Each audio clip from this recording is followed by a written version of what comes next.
Assalamu alaikum, welcome to Questions on British Muslim TV with me, Mohammed Shafiq. We're broadcasting on Sky Channel 752 and across social media at British Muslim TV. Wherever you are joining us, a very warm welcome.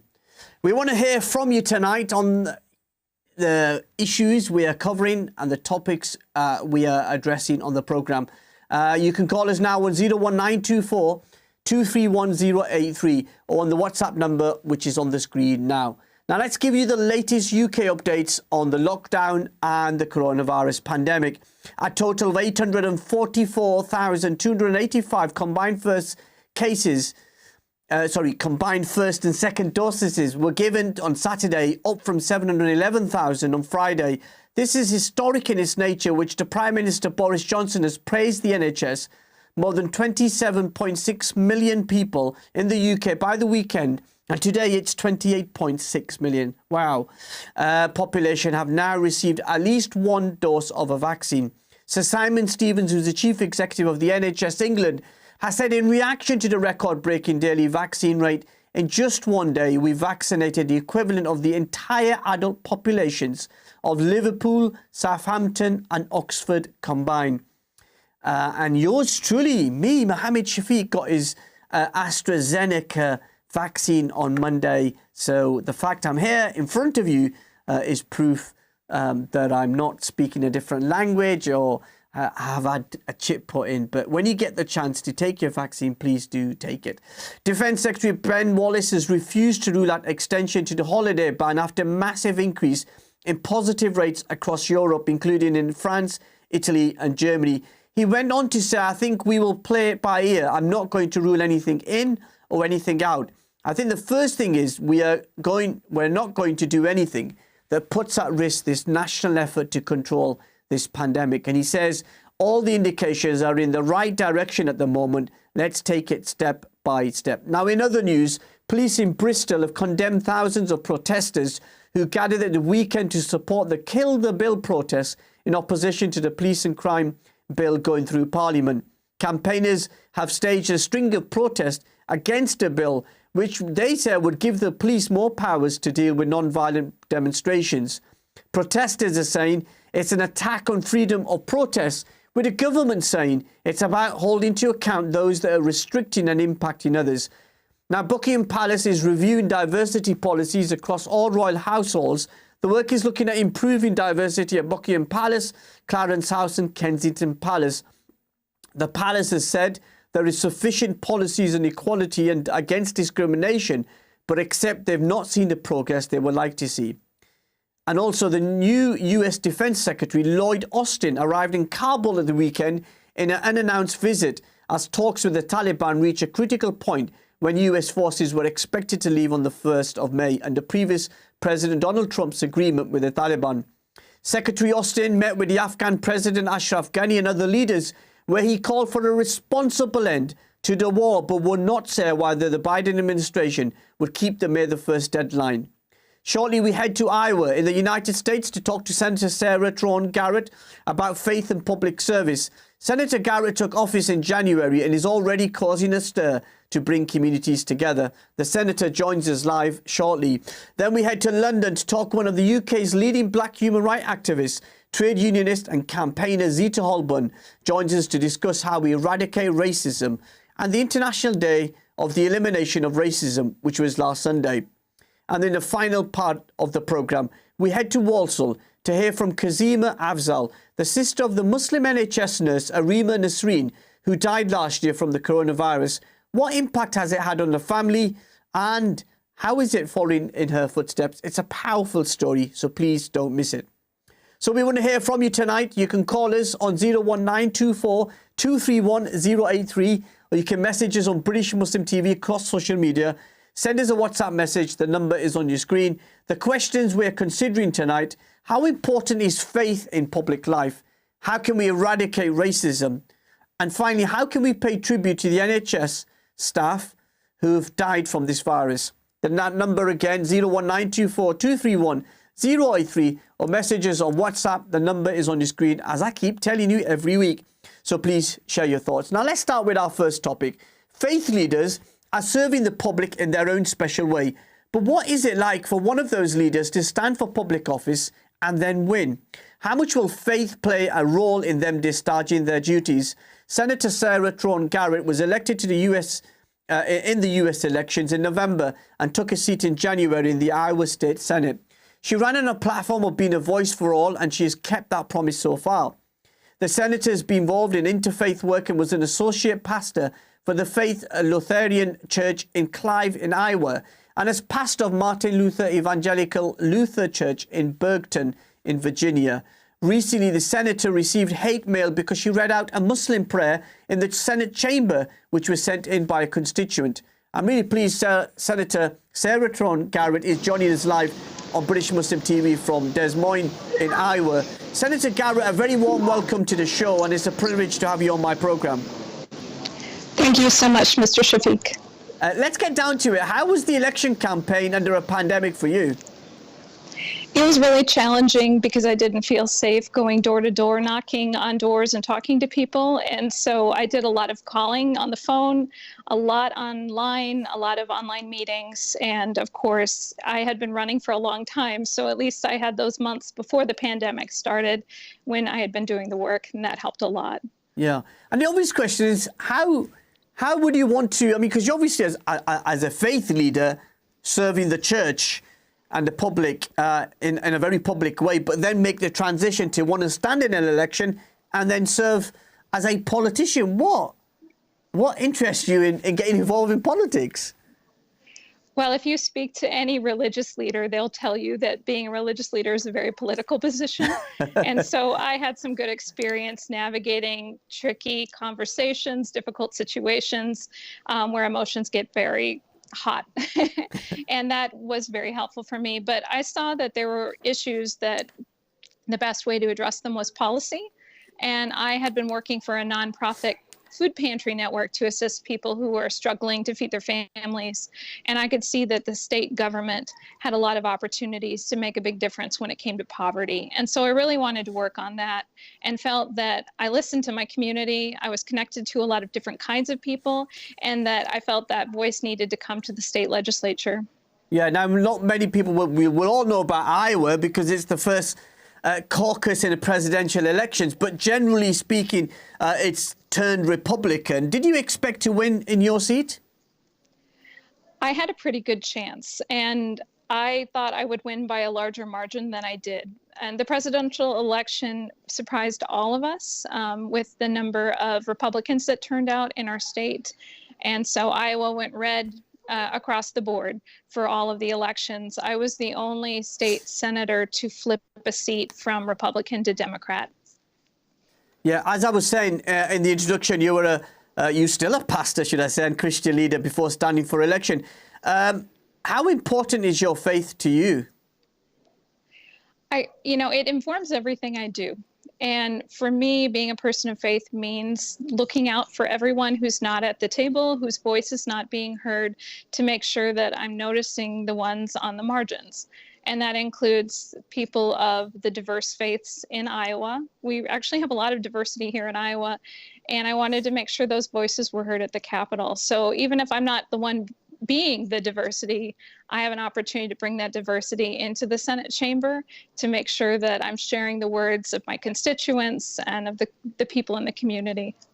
And when you look at wanting to stand, what were the policy issues? Was it Donald Trump in the White House, the Republicans in power that drove you to stand, or were there specific policies that you want to enact now that you're in the Senate? So for me, state government has a lot of say about our public education system and how much money we provide for that education system. And that was the policy I wanted to work on. I feel that we've been underfunding our public education for too long in our state, and we have a tremendous opportunity to do better. And unfortunately, I'm in the minority in the Senate. There is full Republican control of both the House, the Senate, and the governor's mansion. And so we have not had the opportunity to increase funding, but I can speak on behalf of my community. I can try to engage the people in my district and in Iowa in the electoral process and make sure they understand that what decisions are being made and how to, make sure their voice is heard. Yeah, because Donald Trump won in Iowa. He won quite comfortably. As you said, the Republicans hold the levers of power. And for you to be able to win in those circumstances was quite an achievement. And we had been seeing the suburban areas and the urban areas trending more Democrat over the years. And so the midterm elections 2 years earlier, we saw quite a few women win in this metro area. And so I had high hopes that I wouldn't be the only one who was new coming into state legislature. Unfortunately, that's the situation. So it's a hard year to be new. It's a hard year to be in the minority, but I'm finding some opportunities no matter. And how have you found that transition? Because now you're an elected official, people look to you for leadership. How have you found that impacting your family, your other duties? Have you settled into that role? I'm settling. I'm still learning about it. But part of it is just people trying to figure out what to call me now because they've known me as Pastor Sarah. And so they feel like they need to call me Senator Sarah. I don't care what anyone calls me as long as they reach out and share what they're concerned about. And for my family, they're used to me working long hours because as a minister or working in the nonprofit world, I was often working evenings and weekends. So that's not really much of a surprise.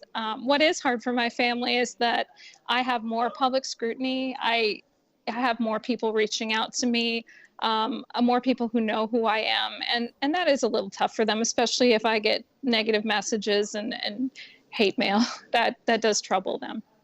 Yeah, I know, Senator Cara, I know you're going to stay with us. We're just going to take a short break. When we come back, we'll continue the conversation with the Senator on faith communities and learn more about the hate mail that the Senator has attracted from people as a result of her duties in the Iowa Senate. And as we were saying, the levers of power, whether that's the Senate, the House of Representatives in terms of the state representatives, and then the governor as well. So we'll take a break. When we come back, we'll talk to the Senator, take more of your calls at 01924 231 083. Join us on the other side of these very important messages, and then we'll come back and talk to the senators. Assalamu alaikum wa rahmatullahi wa barakatuh.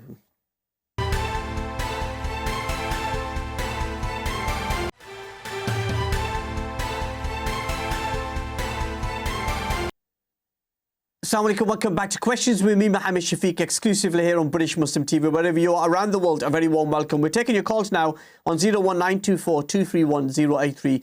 Get in touch with us on our social media handles, British Muslim TV. Senator Garriott is still with us. So, Senator, tell us about that day in the Senate chamber which led to you getting hateful messages after you read an opening prayer by a Muslim constituent. What were you trying to achieve by reading that prayer? So the Senate begins every day with prayer, and the majority of members in the Senate are Christian, and they almost always share Christian prayers. Right now, because of COVID, we can't invite religious leaders to come pray on our behalf, so we're praying our own prayers. And for me, it's really important to make sure that the diverse religious communities here in Des Moines get to have their voice heard. And so I've made a commitment to only be praying prayers from those other communities. And so the first person I thought of was a good friend, a young woman who is a wonderful poet. And I asked her to write a poem, a prayerful poem for us to begin the day. And it used many attributes of God and used the Arabic language. And so I thought it was just a lovely way to begin the day. And I did not hear any negative feedback from my colleagues in the Senate. But then it got picked up by a pretty hateful website called Jihad Watch. And then I started to get these very negative emails and pieces of mail, mostly saying that I didn't understand what I had done and that I was praying to a different God. And I feel very strongly that if we are going to have prayer, it needs to be open to all people in our community. And I think that there's just, some horrible animosity towards our Muslim neighbors. And we have a significant Muslim population in this metro area, and those voices deserve to be heard. Yeah, that's a surprise. I never thought I would have a good representation in terms of American Muslims. So that's interesting to hear. And that's when you started to get the hate messages on social media and people reacted. In a sense, if I read about you and your history, interfaith is at the heart of everything that you do. It is. I feel really strongly that my faith is stronger because I have relationships with my neighbors of other beliefs. And religious beliefs or not, I'm inspired by my neighbors and by their commitments and their practices. And it causes me to think more about my own spiritual life and learn more about my own faith tradition. And I think it's been a really positive thing for me. And in my work, I try to encourage people to meet one another and get to know one another, because there's a lot of people here in Des Moines who don't realize that we have at least 10 masjids in our community with all these different ethnic backgrounds. Yeah, and we don't often hear pastors reciting a Muslim prayer. What has the reaction been from your Muslim constituents? You know, I think that I have some strong relationships with the Muslims in my community and in Iowa. So I've made relationships with a number of different communities over the years, and they were very supportive of my campaign.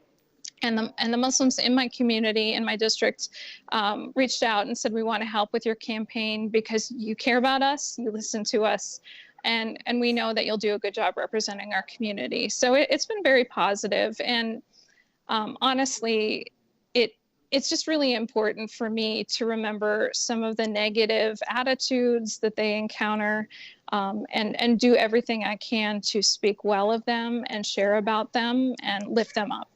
Yeah, that's really powerful. And how can we react to hate and division? Well, you know, for some people, you can't reach them, you can't convince them, they have their hearts set.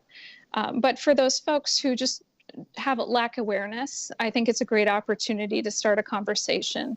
And so every year I continue to work my regular job while I am in the state Senate. It's a part-time job. And so I'm already planning for our summer camp. We have a camp for high school students and incoming university students where they go and meet their religious neighbors, and then they create a digital storytelling project about their own faith. And we're already planning that event. And I'm thinking about, you know, programs that we can offer to adults as well as we move out of the pandemic and can do more things together in real life. But throughout this year, we've continued to do programming online to give people opportunities to meet their neighbors, learn more about them, and just understand a little bit more about their own communities. Yeah. Senator, we've got lots of calls coming through. Let's see if we can take one or two. Let's go to line one. Assalamu alaikum. You're live on British Muslim TV. Hello. Assalamu alaikum to you, and especially to your guest, Senator Sarah Trone. It's an honour to be speaking to you, and I'm heartened by the way you're obviously doing interfaith dialogue in the United States of America. I just wanted to ask you, these last 12 months, for everybody, every member of every faith, and Shafiq would also vouch for this, these 12 months have given us all the time to reflect as members of our families and our communities. I just wanted you to know your reflections. Do you think, like, as humanity, we've kind of lost our way, and this is now an opportunity to find our way back, and to be there for each other? And, you know, I would say the slogan probably, make the world human again. I definitely agree that it's an opportunity in every moment we have. The pandemic has shown a spotlight on a number of the challenges that we face as a world in our communities, the inequities that we see, some of the brokenness that needs fixing, and then also the isolation that many people have from one another. And it's much worse in the pandemic right now. We don't have those opportunities to connect with our neighbors and gather and meet new people that we normally would have. So I hope that there will be a desire to be more intentional in getting out and connecting with folks. And I'm ready for offering opportunities to my neighbors. And I just know how important it is for people to have those connections in their lives. It makes them healthier, it makes them safer, and it helps prevent some of the conflict and strife that we see happen. Okay. And what do you make of Joe Biden and his 2 months in the White House? I have been really encouraged I've been really encouraged to see the number of vaccinations increase in our country. I'm halfway through my vaccination process. I got my first shot 2 weeks ago, and every week we see more vaccines coming to the people in the United States. We've also seen a number of significant financial stimulus programs. We don't have some of the social supports that you have in the UK, and a lot of our neighbors are really struggling financially, having trouble staying in their homes, paying for food. And so we have some significant financial supports coming to our cities, to our counties, to our individuals, which is going to make a huge difference. And so I feel very positive about it. I'm hearing a lot of very positive comments from people in Iowa. Yeah, and you said positive things. So actually, do you think Iowa could be in play 4 years' time if President Biden decides to stand again? Things change. And I know that you might have seen some of the other states in the US very conservative and then trending in a new way, in a way that is surprising to people. And I have that hope for Iowa that we can get back to some more of a middle ground, because right now we're seeing some very extreme pieces of legislation in our state legislatures, and some very extreme attitudes that I don't think the majority of Iowans hold, but it's more our elected leaders are rather extreme. And how would you judge, I suppose, last question, a couple of questions, how would you judge success in 4 years' time when you're up for re-election? You know, that's a really good question. I've been asking my colleagues how they can tell that they are successful in their work. And it's one of those things that you have moments where you feel like I'm doing it right. For me, because I'm new, I'm spending a lot of time sharing with people how they can engage in the process, who they can reach out to, what legislation is moving, where it's in the process, educating the public about how important state politics is. And if I can connect with people and help them to be more engaged, perhaps even help some folks run for office, I will count that as success. Yeah. And a final question, Senator, what more can we expect from you in the future? Do you expect to fight a federal election and go to Washington, D.C. maybe? You know, I did not ever intend on becoming a Christian pastor. It was something that I just felt called to because of the work I wanted to do.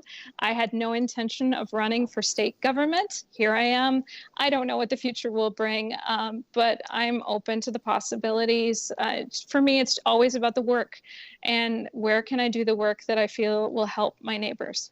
Well, Senator Garriott, your leadership as a faith leader and what you've done to take on bigotry towards American Muslims is truly inspiring the world.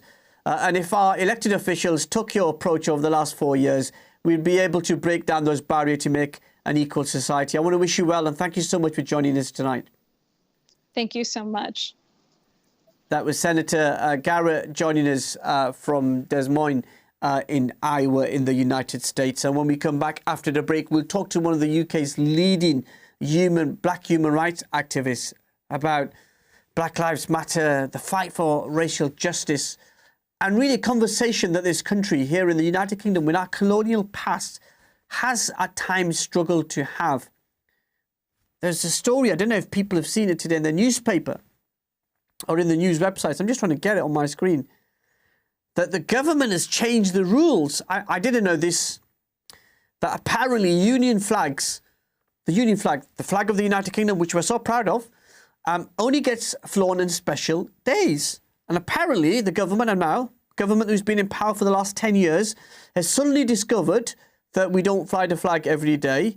And now all governments in England, Wales and Scotland will fly the Union Jack every day, following new guidance from the Culture Department. Apparently the flags are only allowed to be flown on certain days and special occasions, as the Queen's birthday or something happening. And the Culture Secretary, Oliver Dowden, has described the flag as a proud reminder of our history and the ties that bind us together. The guidance has been released by the Department of Digital Culture, Media and Sports. And they said the Union flag should be flown every day. And even better, there will be 2 poles, one for a Union Jack and one for an individual flag, whether that be the English flag, the Scottish flag, the Welsh flag, and the Northern Ireland, is covered by a separate law. And I just want to get you There's lots of debate about, I don't know if you see ministers with their big flags at the back of the interviews. Let's see which of our guests might want to put a flag. But when we come back, we'll talk about how important it is for us to be galvanized, to speak up against injustice, particularly racial injustice, not just in America after the brutal murder of George Floyd, but actually in this country, when you look at the gap between minority communities and the rest of society in terms of employment, in terms of poverty, in terms of housing, in terms of opportunities, and really how we can break down those barriers and do some of the stuff that Senator Garriott has said. Join us as Zita Holbourne joined us for the very special conversation. Join us on the other side of these important messages. Assalamu alaikum wa rahmatullahi wa barakatuh.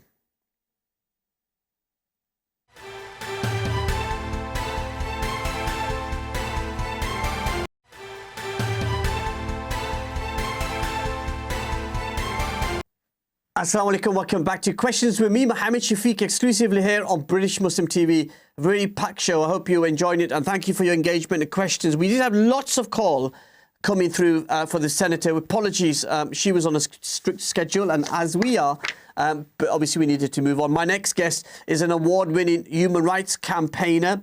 She's a trade unionist and activist on how we can eradicate racism. You can keep up to date with my tweets. My Twitter handle is mshafiquk. And I'll be very happy to have an engagement and your comments about the programme. So welcome back wherever you are around the world. A very warm welcome. There's lots of people joining us on social media, on Facebook, on YouTube, on Instagram, all the various networks, social media networks that we have. Now, as I said, my next guest is an award-winning human rights campaigner, trade unionist and activist who's championed the fight for equality for decades. Zita Holbourne is recognised amongst our communities as a voice of hope, compassion, and a person who will always stand for you. Whether it's helping refugees in Calais, speaking up for Palestine, or fighting to make sure that Black Lives Matter, Zita has been at the forefront leading. She's National Vice President of the Public and Commercial Services Union.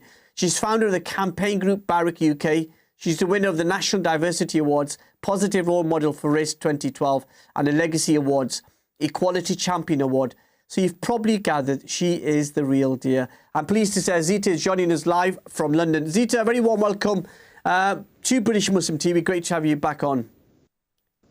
Greetings and thank you for that lovely introduction.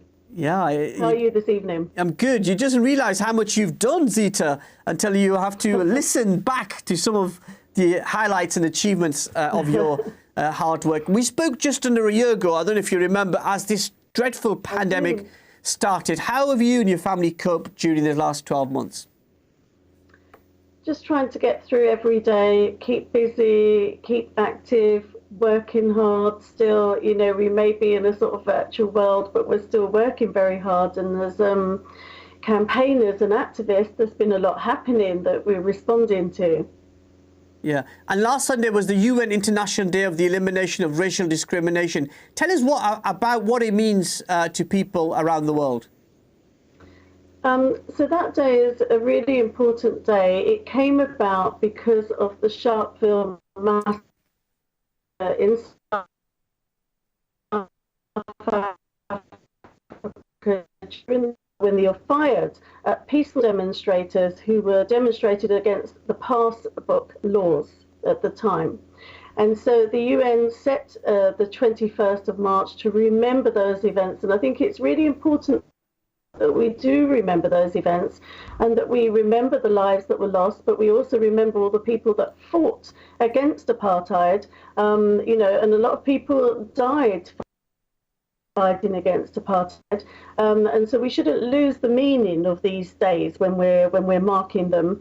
But it's an important day for reflection. It's also an important day for campaigning and a reminder, actually, that we're facing deepening racism across our societies, which have been fueled and amplified by the pandemic. And there is still a need for us to stand up to racism every day. And actually, when people are silent in the face of racism, it's a reminder, the apartheid regime and era, of what can happen if you don't stand up to racism and fascism. And these past few weeks, we've been having this national, if not international, conversation about the Prince Harry and Meghan interview and the allegations of racism. Did you watch the interview? What did you make of it? I watched a lot of the interview. I didn't watch the whole thing. I don't think, in my view, in my experience of campaigning against racism and supporting and representing people in race cases, I don't think that you go onto an international platform like that and speak from your heart and pour out your experiences unless it's genuine. And so I think we saw in the newspapers ourselves firsthand what was happening in the media, in the British media in particular, when they did get married and in the aftermath of that, and how she was treated. And if you compared how she was treated and how she was scrutinized with the other princess in the family who married Harry's brother, it's very, very different. So racism is real, and anybody that try and deny that and suggest that it's not, they need to walk in the shoes of somebody who lives through racism to recognize how horrific it is. What they did was a major step, wasn't it? Having to, give up their privileges and their positions, and I'm not saying they still don't have privileges that lots of ordinary people, don't experience. But I don't think you do something like that lightly. And you know lots of people in the United States, campaigners. You've spoken there as a guest speaker. You know these campaigners who've worked so hard, and now you see Donald Trump out of the White House. We have seen the trial. The jury have just been selected in the trial of the alleged killers of George Floyd beginning. Is this a dawn of a new reaction to racism around the world? I don't know if it's a new dawn. I think that having somebody that high profile speak out about racism certainly ensures that people are having conversations about race and racism at a national level, at an international level.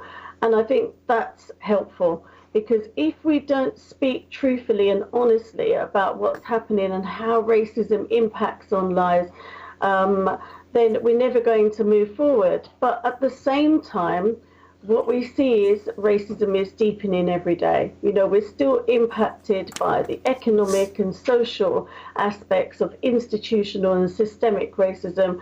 And that has really been exposed during this pandemic, where, Black and Asian and minority ethnic people are contracting and dying disproportionately, but also more likely to lose their jobs and be in unsafe, precarious work where they're not protected from the pandemic as well.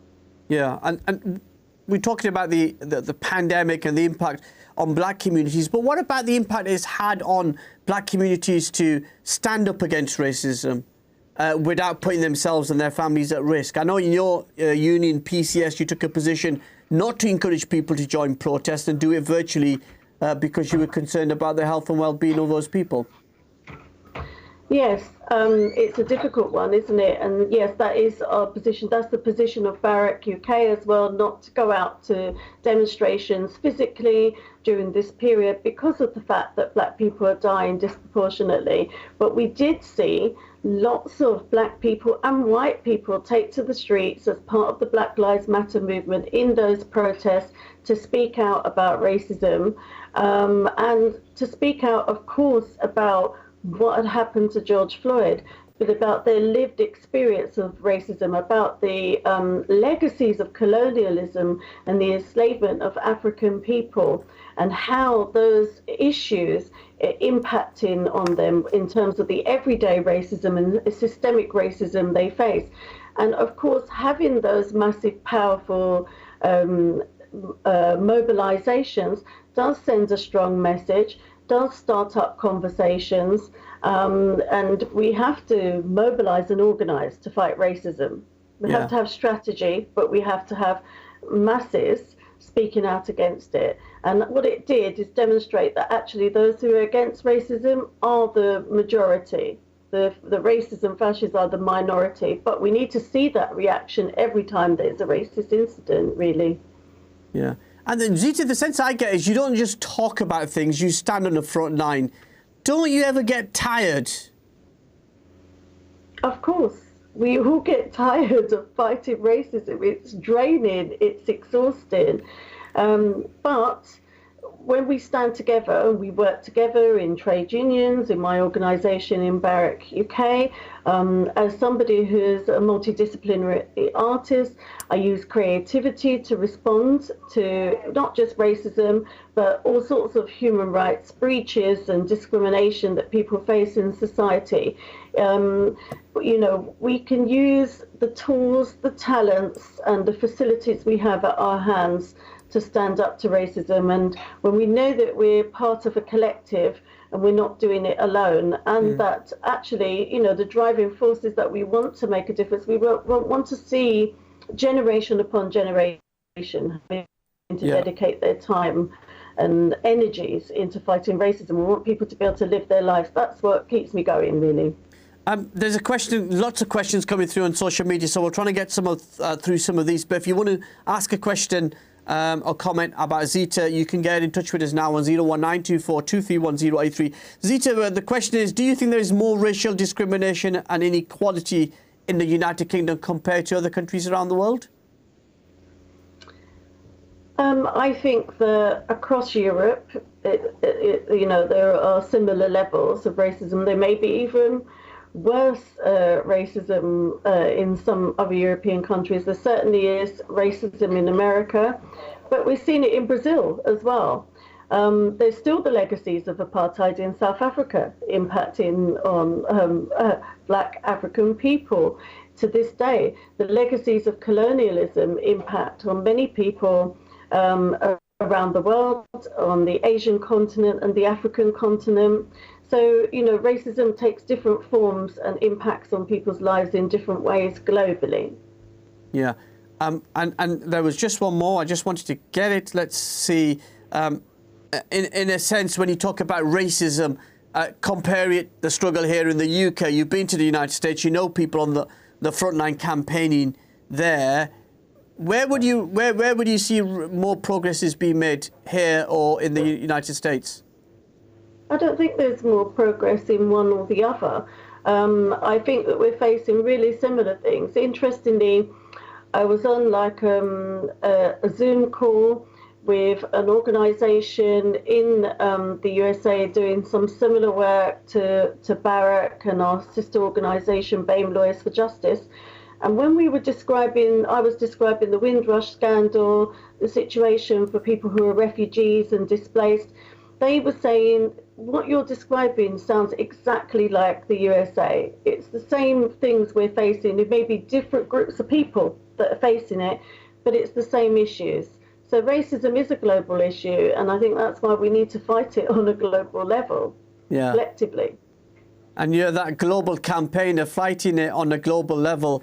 Before this pandemic, you were travelling around the country. I know you're going to stay with us. We've got a short break. When we come back, we'll continue the important conversation with one of the UK's leading black human rights activists. She's a trade unionist. She's a campaigner. And above all, she believes in you at home. So any questions you've got, any comments, we've got loads coming through. We'll get through them very, very shortly. 01924 231 083. Join us on the other side of these important messages. Assalamu alaikum wa rahmatullahi wa barakatuh.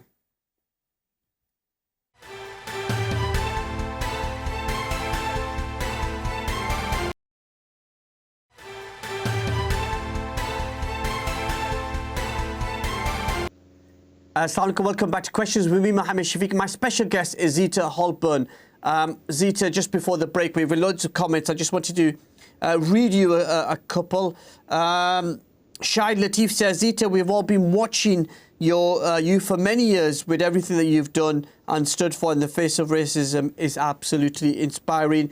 Other questions, but as I said, lines are open now, 01924 231 083. Just before the break, we were talking about your lifetime commitment to activism. Let's talk about the vision of Martin Luther King, Malcolm X and the civil rights leaders. Do you think that will ever become a reality in our lifetime? in our lifetime. It's not looking like it's going to happen in our lifetime. But I have this strapline, equality in our lifetime. It was part of one of our campaigns to mark the 50th anniversary of the March on Washington that BARAC UK did, a year-long campaign. And we were calling, it was MLK 50, equality in our lifetime. And actually what we were saying is that our parents' generation, grandparents' generations have fought long and hard before us. And so it shouldn't be that race equality or any element of equality is an aspiration just for future generations. It is something that we deserve in our lifetime. I'd like to see it in my lifetime. But we've seen racism deepen over the last 10 years, amplified and fueled by austerity. And now we have the coronavirus pandemic and crisis, which is going to lead to, economic inequality going forward. So we have a fight on our hands, a huge fight. Yeah, that's really important.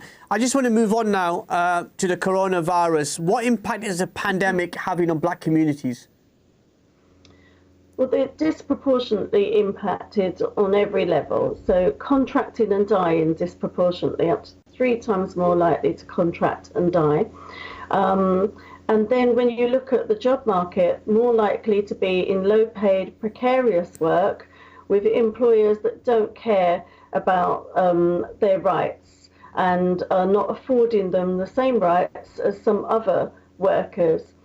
We've seen that Black and Asian and minority ethnic workers have been dying disproportionately, linked to their jobs. And I know you're going to have a guest on who's family member of somebody who was a nurse who died. So we know health workers have been impacted, bus drivers as well. There's been a lot in the news in the last few days about the impact on bus drivers. Yeah, 73 died through the last 12 months. Yeah, it's horrific. And actually that is a similar story in France and in the USA. So it's not just in the UK that, those workers haven't been protected in the same way. And there has been a kind of othering initially during the pandemic of black communities to suggest that they are to blame for contracting and dying, without looking at actually the climate that we were living in after 10 years of austerity meant that we were more likely to live in deprived areas, in poor housing, in low paid jobs and in precarious work. And it's actually institutional racism is the reason why we're more vulnerable to the virus. And government figures have suggested that vaccine take-up in black communities are lower than white communities. Why is that? Well, whether that's true or not, I'm not convinced. I think, again, that's another element of othering and labelling of black communities we've seen. And I don't think it's helpful.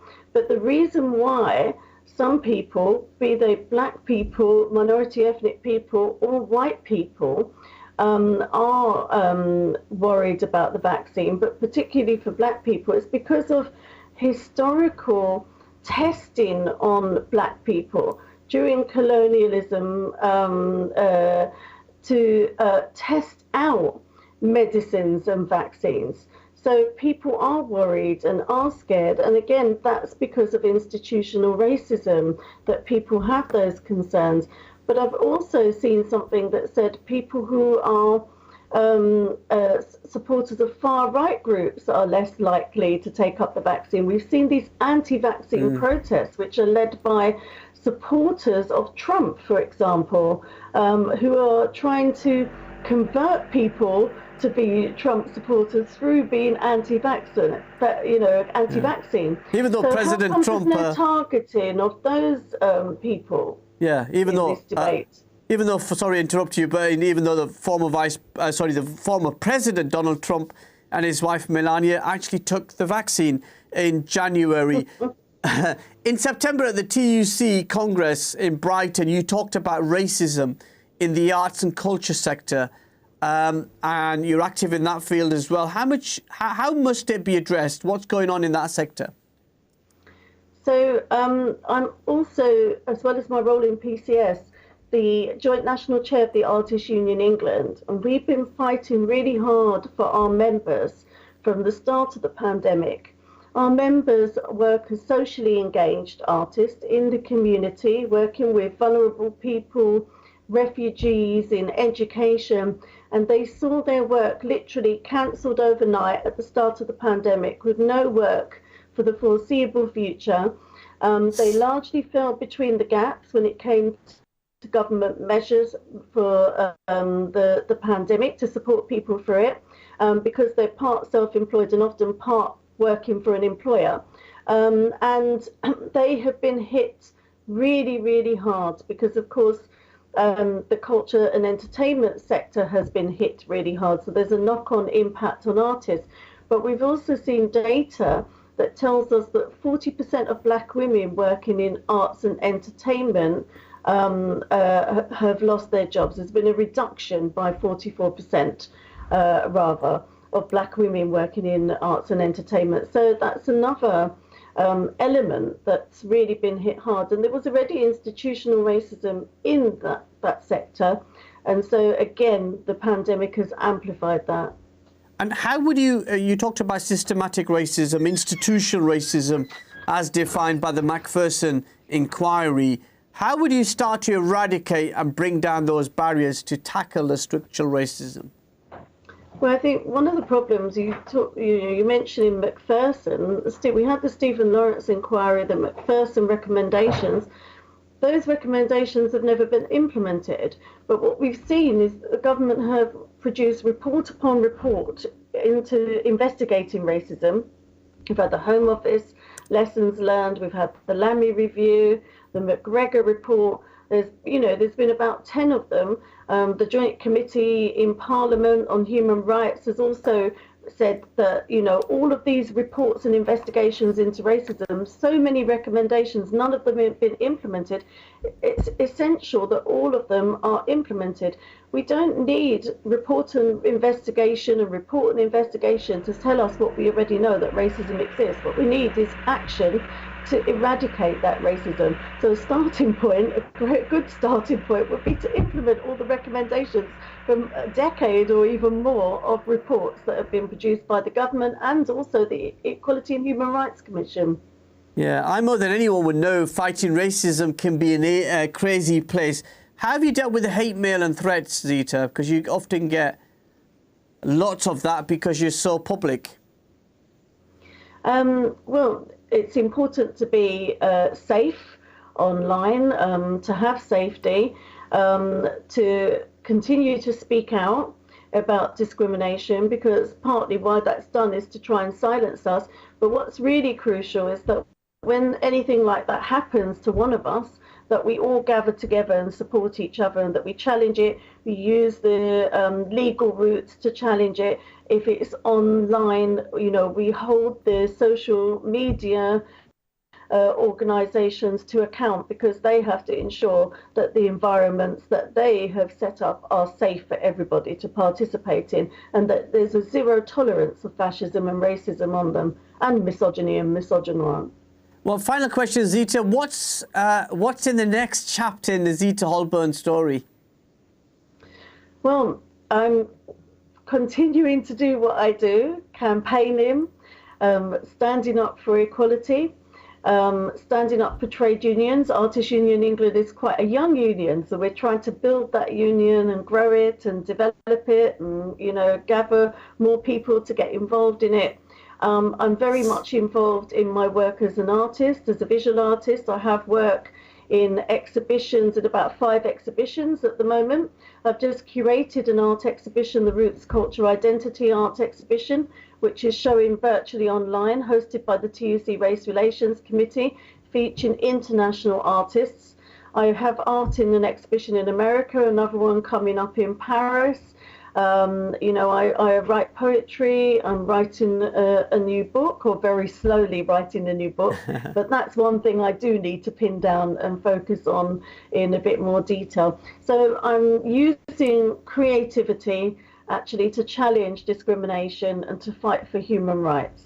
Well, Zita Holbourne, thank you so much for blessing us with your time. The work that you do is impactful and so vital in today's society. You have for years been breaking down barriers and making a difference. So many of our viewers tonight are appreciating your work, and we wish you well and keep safe.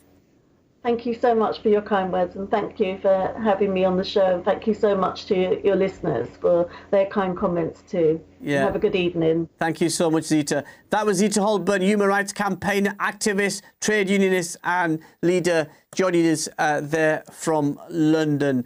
And now when we come back after the break, we hear the harrowing story of one of the first Muslim nurses who died from this virus, the pandemic, right at the beginning. You may remember as Boris Johnson called the lockdown, it was the first 4 weeks. Areema Nasreen was a vibrant personality, doing her dream job, working in acute medicine in the heart of a hospital.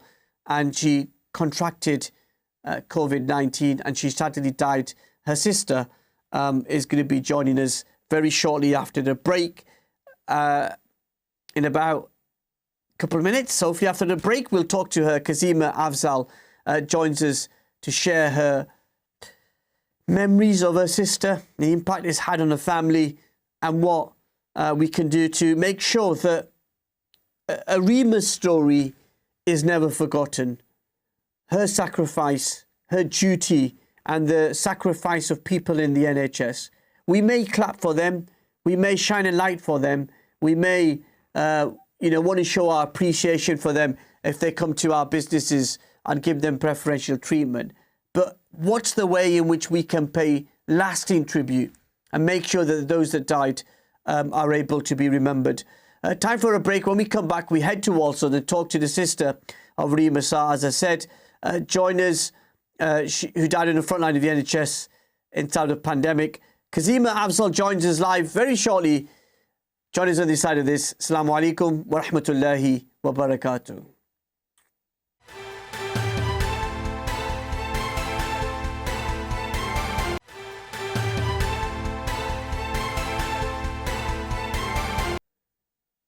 Welcome back to Questions with me, Mohammed Shafiq, exclusively here on British Muslim TV. As ever, thank you so much for your comments and questions, and really questions.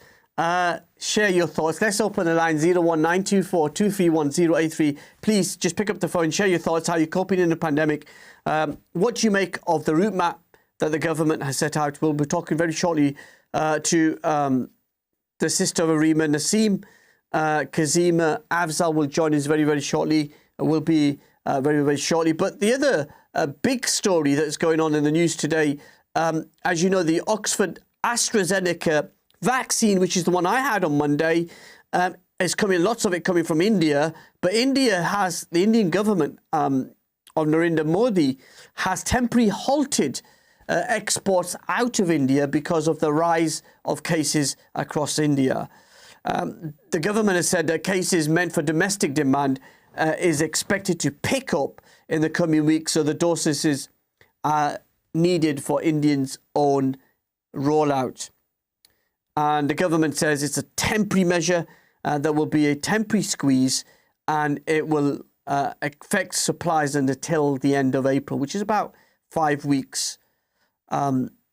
And 190 countries under the COVAX scheme. For those who don't know, the COVAX scheme is the rich countries, lots of other Western countries in Europe and the United States, Canada, Australia, New Zealand, the Arab countries have put money and resources into the COVAX scheme, which is run by the World Health Organization. And what this does, it aims to provide vaccines shared equally across nations. And India's largest vaccine manufacturer is an organization called the Serum Institute of India. And what they've done is they've had to delay shipments out of India of the AstraZeneca jab to several countries in recent days, including the United Kingdom and Brazil. And that kind of sits in nicely, if you like, with the news in last week, the letter that the NHS leaders sent to NHS hospitals and providers of the vaccine and GP surgeries to say there may be a squeeze in the weeks ahead. Well, this is now being confirmed by the Indian authorities. And what they say, India has already exported 60 million vaccine dosages to 76 countries so far, and the majority of those are the AstraZeneca jab. Now, why has India taken this step? There is a third wave happening as we speak across India. On Wednesday, today, it recorded its sharpest daily rise of positive cases this year, that's since January, with more than 47,000 positive cases and 275 deaths. It's opening up vaccine centres across India for everybody over the age of 45 from the 1st of April. And they expect that demand to increase. And the thing to notice about India, it's a huge country, billion or so people. And these people, everybody will need to get vaccinated. And what the authorities are saying, that this is a temporary measure to just deal with a supply issue because of domestic consumption. Domestic demand will have to take precedent. And you saw, I don't know if you've seen it today, the sort of joint statement from the United Kingdom government and the European Union. Remember, the European Union said they were going to ban AstraZeneca vaccines coming in from the Netherlands into the UK. There's a joint statement which has come in from the European Union President von der Leyen and Prime Minister Boris Johnson. Let me just give it to you. They've both said in the statement that they're working together to improve the relationship. In a joint statement, they said they wanted to create a win-win situation and expand vaccine supply for all. And what the European Commission have proposed, which is going to be endorsed tomorrow at an emergency European Union Leaders Summit, which is a virtual summit being held of the 27 members of the European Union, and that is to propose tougher export controls on vaccines. But the Prime Minister, Boris Johnson, has said in the House of Commons today, blockades are not sensible and we need to work together. So this joint statement is obviously welcome news. And it says, let me give you more of what it says. It says openness and global cooperation is going to be key to tackling the pandemic. We're all facing, and I quote here, we're all facing the same pandemic, and the third wave makes cooperation between the EU and the UK even more important. We will continue our discussions. And really, there's very little harmony here. And there's a lot of, I think, political blowback after Brexit. The masterstroke, and I don't often get a chance to praise Boris Johnson, but the masterstroke he made at the beginning of this pandemic was to go it alone and say, we're not going to join the European Union, because had we done that, we will probably be at 12% of our population being vaccinated compared to 34% in terms of the figures in comparison that have been released by the World Health Organization. We're doing really, really well. Over 50% of adults have now been vaccinated, 29.6 million people, including yourself. Including yourselves. Many of you would have done that, but also me. I went to the vaccine centre at the tennis indoor stadium in Manchester at Sports City. Fantastic setup. I'd gone there a few months ago with my mum, but it was great to go there. And so when it's your own turn, please take that vaccine, because that's going to be the way you're going to be protected. And I know people who had the vaccine, who got COVID because of underlying health conditions, that this could have been deadly for them. They might not have survived it. But because they had the vaccine, they didn't have to take... they were bad, but they were bad at home and recovered. They wouldn't have to be taken into hospital. And that, in essence, is what the vaccine's about. It's not giving you 100% protection from the virus. That's clear.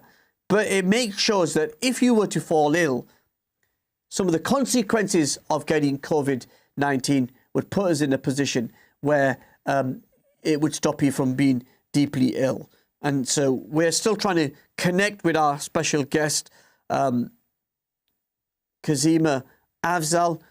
And when we do get a connection to her, we'll go to her. But in the meanwhile, I'll carry on talking. But the lines are open, 01924 231 083. I don't know if some of you think this is a recorded programme. It's not. It's a live programme. Live, you should know this. Every Wednesday is 8:30 till 10. Lines are open, please. We're happy to take your calls on the topics we've covered. Racism, and the pandemic with Zita Holbourne, the Senator Garriott, who was joining us in the first segment. So if you've got any questions, but yeah, it's really you've got this kind of aftermath, if you like, where the European Union and the United Kingdom had that Brexit deal, the free agreement, the trade agreement they were going to have. That as yet hasn't been voted in. That's been delayed because of the European Parliament not being able to vote on it. And then you have a situation that when the pandemic started, Boris Johnson took that decision. He said, no, we're not going to go with the European Union. We're going to go our own way. And they invested in the AstraZeneca Oxford University jab and said that if it was successful, Britain would be at the front of the queue. And that's what's happening. But obviously, the European Union at the back of the queue, and they're not very happy. So the Commission has announced that all vaccine shipments will be assessed on the destination country's rate of vaccination and exports. The proposals will be put before EU leaders on Thursday. Is really focused on the UK and US, which is obviously way ahead of the European Union in terms of getting their citizens vaccinated. And the EU Health Commissioner, Stella Kyriakides, has rejected a suggestion that the aim, she's rejected an aim, which allegation here from many on the Brexiteer sides has been that this is to punish the United Kingdom. The EU Health Commissioner says that that is not the aim. She says, and I quote, we're dealing with a pandemic and this is not seeking to punish countries. And the Prime Minister, who was speaking, remember, in the House of Commons for Prime Minister's questions, he then went to the liaison committee, the chairs of all the parliamentary committees, to give evidence this afternoon. And at that hearing, he told MPs that he did not believe that blockades of either vaccine or medicine or ingredients for vaccines would be sensible. He said companies might draw conclusions about future investments in countries where arbitrary blockades are imposed. And I give you those figures. Vaccine dose administered per 100 people. The UK is at 44.7. The United States at 37.2%. That means 37.2 per 100 people have been vaccinated. In the UK, it's 44.7 people have been vaccinated. And in the European Union, it's 12.9. And I think it's a lot of it also to do with the fake news, the public attacks that President Macron, Chancellor Angela Merkel, other European Union leaders have done to try to rubbish the AstraZeneca Oxford vaccine because they don't think it's safe, yet they want to bring in controls. If it's not safe, then why are you bringing in controls? And it's very political and it's being politicised. And that's really sad because this is the vaccine and making sure people at home have confidence in the vaccine isn't about the politics, but is solely about what it does to help you and protect you. As I said, I can speak about the Pfizer and I can speak about the AstraZeneca because I know people personally who would have had a very difficult time in hospital if they'd got COVID and didn't have the vaccine. I know of two people, one person who got the Pfizer vaccine with underlying health conditions and somebody who got the AstraZeneca.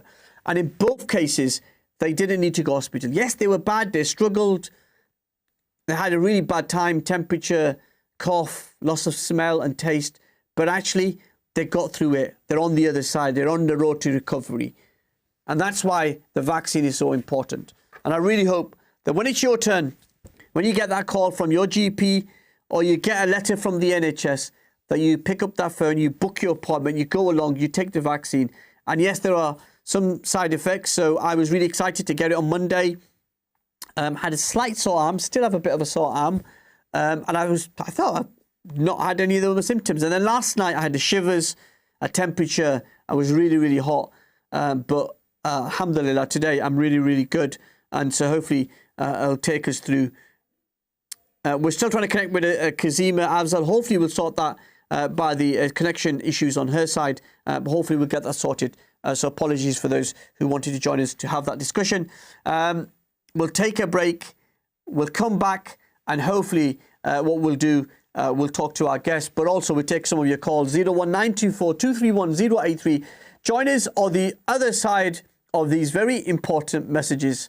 Assalamu alaikum wa rahmatullahi wa barakatuh.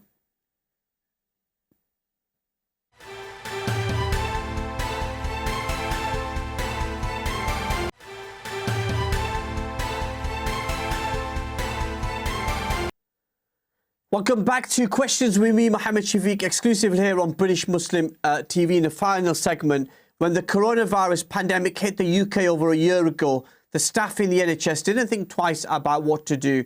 They were determined to serve on the front line, and the first 5 who died were British Muslims.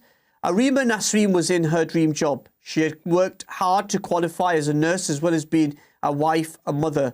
She is self-described upon completing a nursing registration, and I quote, "I just wanted to be able to look after people, particularly those who were elderly and vulnerable." She said, "I cry every morning because I'm so happy that I finally realised my dream of becoming a nurse." She worked through the pandemic in early March last year and was hospitalised with the symptoms of the COVID-19 virus.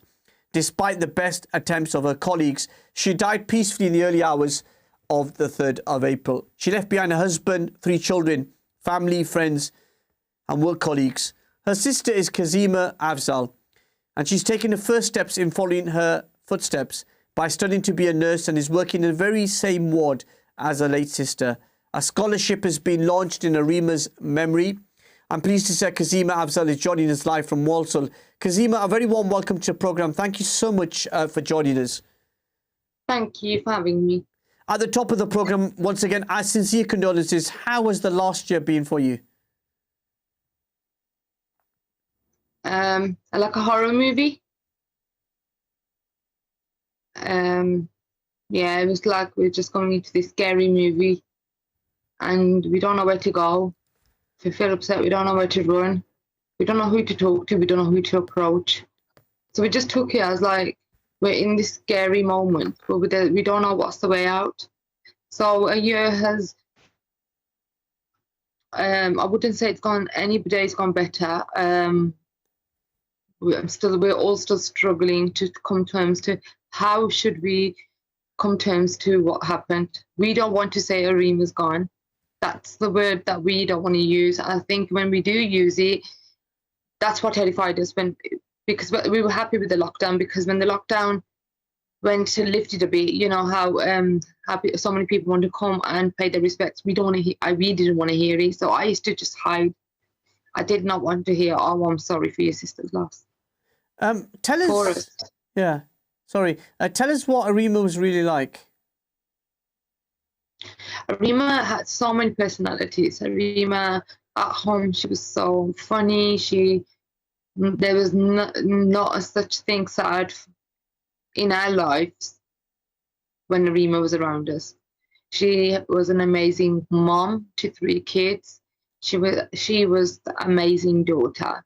Mom did not need to worry because, you know, we had a lot of family back home my mom and dad needed to go back home quite a lot. But she didn't need to worry, they just used to book and go, because trust with Areema, they didn't need to even think back. So Areema had love in so many hearts. In the community, she reached out to their help. Areema at work, you'll see another personality. You'll see one professional nurse. She did not let anything come that in the way of her being a nurse, or even I was kind of used to. I just used to stare at her, thinking, "Wow, yeah, wow." It was kind of a difficult journey in studying nursing, still being a mum, a wife, and having those responsibilities. It must have been a tough time for her, but deeply rewarding, as we heard at the top of the programme. Areema always wanted to study. Like I said in my articles, that Areema was scared to approach someone because she's the only graduate. And yes, it's hard as a, first thing was for someone to agree. She was scared to approach, as what would the community think? What would the family think of a girl studying in uni? For her, it was like, this is going to be a hard one for me. So So we arranged everything, but she didn't need to worry about the kids because me and my younger sister had everything under control. So we've been told the schools, if the trip or fall, here's a number, do not phone the mom unless it's really, really important. But Areema said, even if it's really important, I give permission for you to speak to my sisters. And Areema didn't need to look back at any of that. She didn't need to worry where my kids are, what they're doing, whatnot. But the main thing is for her to get in uni was the permission. Yeah. So when she approached the family, they said, yeah, it's up to your husband, obviously, you're married.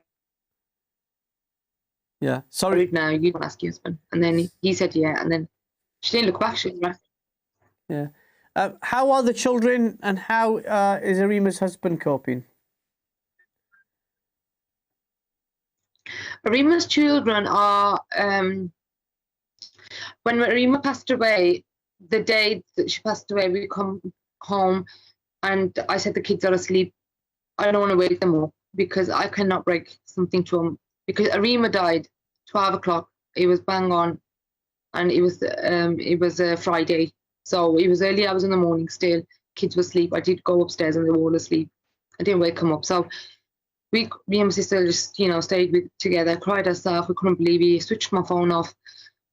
And then in the morning, I said to her daughter, I'm so sorry, Anaya, your mom's gone. And the scream I can't get out of my head. The cry I can't get out of my head. The kids, I did try to get them help, but everything was so hard, to get hold of people for schools were shut. It was the most difficult year we've had as a family. Was a difficult. We didn't know what to do. Let her cry, let her have a tantrum. We didn't know what to do. So, mashallah, we're 7 brothers and sisters, and my brothers are amazing. Right now, they when I had a really bad episode of mental health a few weeks ago, I said to them, I don't want the kids to see him, but we want to tell the kids, you ain't got just aunties, you've got uncles, you've got their kids. And we are a big family, mashallah. And we said to the kids, look, wherever you want to go, you come back to us. Whenever phone us, we'll be there. But just go and have a break, go. And my brothers are truly amazing. The oldest ones are 18 and he works with them. And the youngest two are surrounded by kids, surrounded by love, and surrounded by memories. I think we assist me and my sister, little one, a younger one. She was only 1 year younger than me, but we needed that big break because we could not grieve, we could not talk. It's been tough. We were scared that we might hurt the kids. Of course, it's horrible. It was the worst thing a family could ever go through. So, we didn't. The worst thing, I can't forgive myself. I did not tell the kids that your mom's in hospital because Areema said to me, yeah, I'll be home in a few days. So how do the kids know it's because the kids, we don't believe it. We did not see it. So it's hard for the kids because that bit is missing. Yeah. The bit of where Areema was ill and they never seen her. They just not see her up until she was gone. There was just a coffin come. That's all they seen. Yeah, and I suppose you get lots of strength. Sorry, I find it quite tearful listening to the story. Can imagine what you and your family are going through. But the fact that you have taken some comfort from the fact that she was so loved by her colleagues in the NHS, everybody who connected with her had a positive thing to say about her. I'm sure you would take comfort from that. Of course. 100%. Yeah. And you unveiled the plaque in the ward where Areema worked and then ended up now working in the same ward. Tell us about that, about the fact you're working in the same place, following in the footsteps of your beloved sister.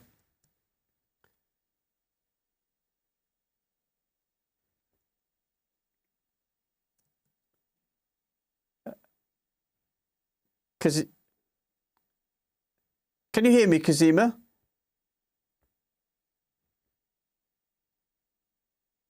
Okay, so it's just lost. Yeah, I can hear you. Oh, excellent. Sorry, sound's come back. Yeah. So Areema, I worked with the 2 weeks before she passed away. I was with Areema, and I was just staring at her, thinking, wow. She did not look back to tell, she did not show that we're sisters on the ward, or, you know, she was so professional that she was like, Kaz, what are you doing? Do this, do that. If you finish, go and help her. I was like, oh, okay. She goes, yeah, just because you're my sister, you're going to work, Kaz. I'm going to make sure you work. Go and help everyone. And I was like, wow, like, oh, they were laughing, like, you know, look, she's your sister, but she's still so passionate about a job that she wants you to carry on. She goes, come and see me do this. And I said, but that's not, is that, do I have to learn this? She goes, no, but it's an amazing thing to, you know, everything that you're going to learn, you're going to keep, and you're going to memorize everything. So she, you know, so she was showing me how to do stuff. Areema, yeah, the plaques on the wall. So every morning I go, I do, I just look at her and I was like, I just greet her like, hello, Areema, you okay? And when I leave the shift and I say, bye, Areema, see you tomorrow, that just gives me so much comfort. And there is a memorial bench as well outside, just 2-3 meters away from her ward. So I do go out there for a break and I just sit there. It's outside area where it used to be for public. At the moment of COVID, there's not for public. So that will be for public. And it's got Areema's name on there. That helps. The hospital have made so much memories for me that when Areema passed away, I was off sick. And then I said to my manager, I'm ready to come back. And she was like, what? It's been about, like, I think a month. And she goes, I don't think you can. I go, I am, please. I beg you. Just test me. If I'm not ready, then you send me home. But please don't keep me at home. I can't. This is not what Areema wanted. Yeah. I'm sorry interrupting you, but we've reached the end of the program. I hope that we can get you on maybe in a future program to carry on the conversation and really inspire people. Thank you so much for coming on my program. For all of us here at British Muslim TV, lots of love and prayers to you, the family, the children, and Allah give you so much strength. She sounded like an amazing woman, and I look forward to talking to you soon. Thank you so much for having me. Thank you. Kazeema Afzal joining us live there from Walsall, the sister of Areema Nasreen. You remember that story, the beginning of the pandemic, the Muslim nurse who died in Walsall serving on the front line and died from the COVID-19, and a powerful impact not just on her family and her community, but actually on her work colleagues. And you saw that outpouring of grief, but also appreciation and thanks for her. And the lesson is we need to appreciate our loved ones whilst we are here. It's not good once they're gone that we suddenly discover a conscience or we discover a connection. So Allah bless Sister Areema with high rank in Jannah and bless her children. Thank you so much. That was a difficult conversation, and I'm sorry if we lose our emotions. Next week, we've got the big West Yorkshire mayoral debate live from Bradford. 8:30 next week. Join us. I'll be live in Bradford. Assalamu alaikum wa rahmatullahi wa barakatuh.